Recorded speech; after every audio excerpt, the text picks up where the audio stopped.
Duke's 100th anniversary thing, I had an exhibition in Chicago, and Joya Sherrill, that was a picture of her, and she liked it.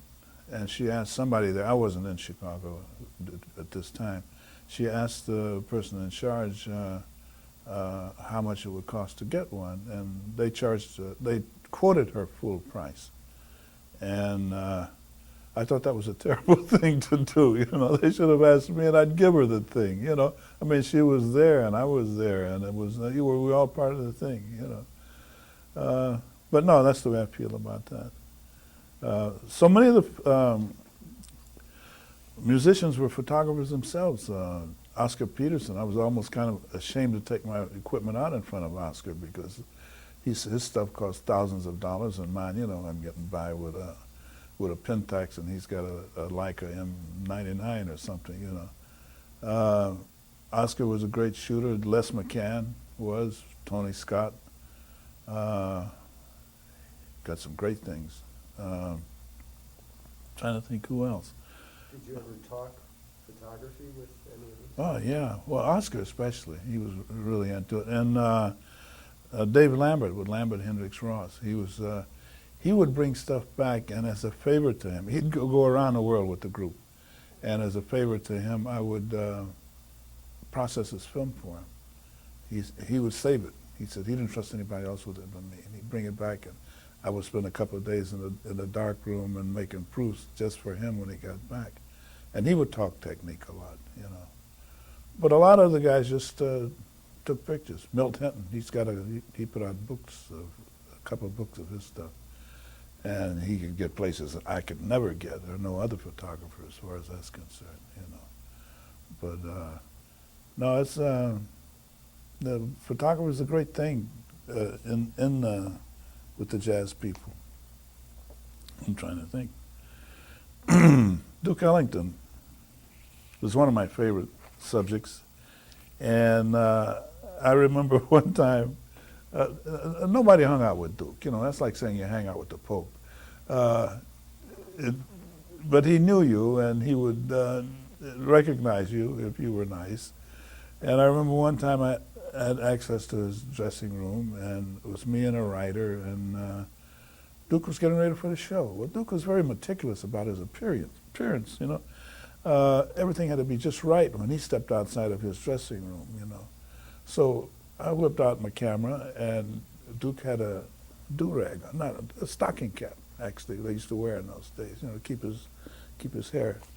So when I pulled out the camera, he looked at it and he says, "Not now." You know, that's all he had to say. I put it away until Duke had his thing together, you know. But everything had to be perfect for him. And he would come back with sometimes between. If he'd give Sam Woodyard a long drum solo, he might go back and change clothes, you know, or change a shirt or something, and come out looking completely different, you know. And then other guys didn't care what they looked like on stage. George Shearing, for one. He says, "That's visual. That's your department. It's not mine." But anything that was visual, he said, his wife. What was her name? Jeez, how did I blow her name? Anyway, you can cut that one out. Trixie. He says, "That's Trixie's department. Anything visual goes to her, you know." Yeah. Do it again. Yeah. Yeah, George Shearing, he didn't much care about or think about how he looked, because it was a visual thing. If it was visual, he turned it over to Trixie, his wife. That's her department. No, where was it? George, by the way, has a phenomenal memory. Being blind, can I do this? Sure. Yeah. Being blind, he didn't, of course, rely on anything visual. I remember one time at a rehearsal, a young songwriter came in and was telling George, "I have a song that I think would be good for you." And George was very polite, and he would see almost anybody. And he tells, he says, well, could I hear it? The guy says, yeah. So he sits down to the piano and he plays haltingly this melody that he had written. And George is sitting on the piano next to him, and he's nodding, and then when the kid gets through, he says, ask him to slide over, and he started playing it, embellishing it, recomposing it, and at the same time telling the kid why he couldn't use it. It's more of a romantic thing. It's a ballad, and he says, I'm not playing that kind of thing right now, but it might be very good, and he named a singer. She might like that if you got some good lyrics. Have you got any lyrics for it? And the kid says no, and he says, and then he gives him a point about who to see for writing lyrics. So the kid left with a good recommendation from George about who to see to sell his song, but George could. But what amazed me was he played this thing. I mean, he just one time through, and he played it as if he had written it himself. You know, if I had a memory like that. Lambert, Hendricks, and Ross was they were a really hot trio in the early '60s, late '50s, early '60s, and they did vocalese. They would put vocals to solos or to big band arrangements. The first thing they did was Basie, sing a song of Basie, and they would put lyrics to it. John Hendricks would do the lyrics, and then they would do the singing and do all the parts. The first thing they did, they put together, and I don't know, it must have taken them a year to do it. But anyway, when it came out, they hit, and they hit big, and they were very popular. And they were one of the easiest groups to shoot because they were full of good humor, and they were just a lot of fun to watch on stage and just to see them perform. And they were great to shoot. You know, this was taken one Sunday morning outside of City Hall on LaSalle Street in Chicago, and that early in the morning, after a late gig the night before at the Regal, we were doing it for a downbeat cover. They hammed it up for a downbeat cover. But they were always good for, can we take a minute? Sure, yeah. Sorry. How am I sounding? Okay. Hello there. We need Dakota with the clapboard, you know. We miss our clapper. He's in school. Watch your nose. Okay, take one. You got a story, yeah. When I was young punk, I was in the Coast Guard at the end of World War II. And I was a teenager, and where, you know, like later generations that, you know, had Elvis or whoever the rockers are, the rap people or what, the Woody Herman Band was my Elvis. I followed this band. It was an exciting, new, fresh band with a bunch of young kids and loud, you know. I mean, it was, and it completely, I was still an Ellington fan. I was still a Basie fan, but this was a kids band, you know. So I had the fortunate experience of being transferred from Milwaukee, Wisconsin to Brooklyn, New York. And the Coast Guard was not exactly the Fifth Army, so it wasn't a bunch of guys getting transferred. It's, hey, here, Williams, take this. These are your meal tickets. You catch a train here, and, you know, you go. And we give you a week to get there. Thanks a lot. I like it. You know? So I made my own travel arrangements to coincide with the itinerary of the Woody Herman Band. They were just finishing a week in Milwaukee. The previous week before that, they had been in Chicago. They're doing this week in Milwaukee. I pick them up there. They're going down. They're doing a one-nighter in Chicago at the Pershing Ballroom. And then they were doing a one-nighter at the Greystone in Detroit, which my folks lived only a few miles from there, so I got a chance to see them home. And then it ended up opening at the Paramount in New York. A bunch of screaming, stomping kids. Well, I made this. It was almost as if I was a member of the band. Uh, in fact, I asked Woody Herman. This was a transition time in the band. Stan Getz left, and he had a new tenor player, Gene Ammons or somebody. And I says, "What do you think of Getz leaving?" Woody says, "Oh shit, these young kids all sound the same anyway." It didn't make any difference to him, you know.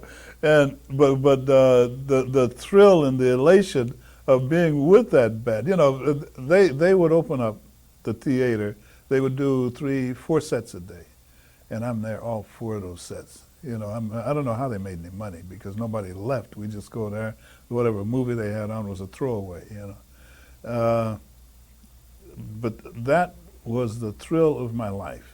And when we got to New York, I didn't check in to Manhattan Beach until I was practically over the hill, because I wanted to get every bit of that screaming Woody Herman band in me, man. You know, and Chubby Jackson and Flip Phillips and Bill Harris and Davy Tuff, and you know, I can name them all, Zoot Sims, and that was like our baseball cards. You know, the kids later could name baseball cards. At that time, you know, to name the New York Yankees and give you batting averages, I could tell you what these dudes, what solos that they had on which album and which, you know, which record and everything. But that next to the one time years later when I spent the evening in the middle of Count Basie's band at a dance in Chicago. That was another high point. It was an easygoing dance on the South Side, and bass didn't matter. Everybody was about half lit halfway through the dance, and Big Ed Jones says, "Come on up here, Ted, you can get better pictures." I would sit there. I was too stoned to get any pictures. But anyway, it was great sitting there in the middle of this band and all this music surrounding me, you know. Because I'd always fantasized about having a birthday party and hiring Basie's band to play there. Of course, I never had a house big enough for the band and my guests, so that kind of went by the boards. Anyway, Woody Herman has always been one of my favorites, and he was through the years, and that was my high point with him. Miles Davis. Miles was a big favorite at the Sutherland Hotel in Chicago. The bartenders loved him. The management adored him because he brought in tons of people, and they went up on the price of the drinks. And the week before Miles came in, Ornette Coleman had made his first trip east from the West Coast. And Ornette was, to say the least, unconventional to Chicago ears, and especially the bartenders in the Sutherland. They would walk around with their like this and serve drinks and make faces. This is Ornette on the stand, you know, and discourteous is like a mild form for what they were doing to him, and they would always say, "Well, he'll be out here next week. The Mighty Mite is coming." Mighty Mite is what they call Miles Davis. And when the Mighty Mite came, nobody held their fingers in their ears. That's the group that Miles brought in was the one with John Coltrane and Cannonball and who else? Wynton Kelly, Jimmy Cobb, and who's the bass guy? You're gonna shoot me. Was Miles, had he already recorded at this point? Was he already well known? Oh yeah. He was hot. This was his hottest group. This was about, he was about 3 or 4 years into international fame at that point. You know, before that he was like struggling unknown, and then, you know. Laughingly referred to as the Maxwell Street shopping area in Chicago, but it was like Delancey Street in New York, or low-class Delancey Street. How about that? push carts, started out in push carts and then storefronts and selling whatever you might have. They were selling junk. Some of the guys sold junk, you know. And it was a tradition. On Sundays, it was everybody would come there for looking for bargains. It's kind of like what today we would call a swap meet. And then it progressed. You know, some of the places got permanent stores and were open the rest of the week too. But on Sunday mornings, it was the blues people would come. They would come, bring their guitars, their harmonicas, whatever, their drums, anything. And they would play. They would play for money, and they would play just for good times. They would play for drinks, you know, pitch in, get enough money for a bottle, and they would play and they would blow. And it became a tradition. Some of the best blues guys would come down there and jam. Some of the established blues guys would come down there and jam with the ones who were unknown, just because of the camaraderie, the atmosphere that people were. And some of the young kids, Paul Butterfield, and who's a young white guy, middle class, was into the blues at this time. This was in the 60s, mid-60s. And what was the other guy's name? There was another young white kid, too, that came up same time. And they learned they got their chops on Maxwell Street and did their thing. But musicians were playing yeah. They had one little corner down there. And there were some regulars, some who were there for years. There was a guy called, all I ever knew was Maxwell Street Jimmy. And he was the only one that if I took his picture, I had to give him a quarter, which I always did. No, but he was very adamant about it. Man, you want my picture? You pay me a quarter. Okay, here's your quarter, Max. Now, all these shops and everything, were there tenements above the shops? Were they like brownstones? No, they were nothing as permanent as a brownstone. This is Chicago, and they were frame houses or frame buildings, you know, and there might have been living quarters over some of them, but not as glorified as a tenement, you know. And a lot of times in the old days, the owner of the business would live upstairs, and that would be it, you know. But they've torn all that down now. Last time I was in Chicago, I took Adrian by to see the old place, and there was no old place left. There was a freeway and an extension of the University of Illinois, and you know, all this nice, pretty stuff, you know. But all their soul was gone, you know. One of my favorite subjects. She was one time I went to a recording session. It was when Quincy Jones was A&R vice president at Mercury Records, and this was in Chicago. And they were first doing Dinah with the big, lush orchestra, strings, harps, you know, the works. And they had booked the studio, and I went by, and Quincy's pulling his hair out because when I got there an hour late, yeah, Quincy was the A&R vice president at Mercury Records, and he had arranged Dinah Washington's first date with the big orchestra, symphonic type strings and horns and harps and the whole bit. They were going to launch her as a romantic singer. What is the ballads, romantic ballads and stuff. Anyway, I get there a half hour late, and Quincy's pulling his hair out because Dinah is already an hour late. And all, I don't know, 50 musicians sitting around sucking up the payroll, and he wasn't too happy about that.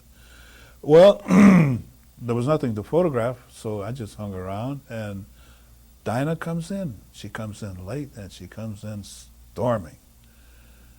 And Quincy aside says she could at least apologize, but she didn't. Anyway, she went into the booth. They isolate the booth where she sings from, and Quincy put the arrangement in front of her, and this is the lead sheet, and she starts to sing. She sings about a half a chorus, and she stopped it. And she called Quincy in. I don't like that drummer. What do you mean you don't like the drummer, Dinah? I just don't like that drummer, Quincy. Anyway, there was no way for Quincy to get a drummer that she liked right away, so he quickly dismissed the band.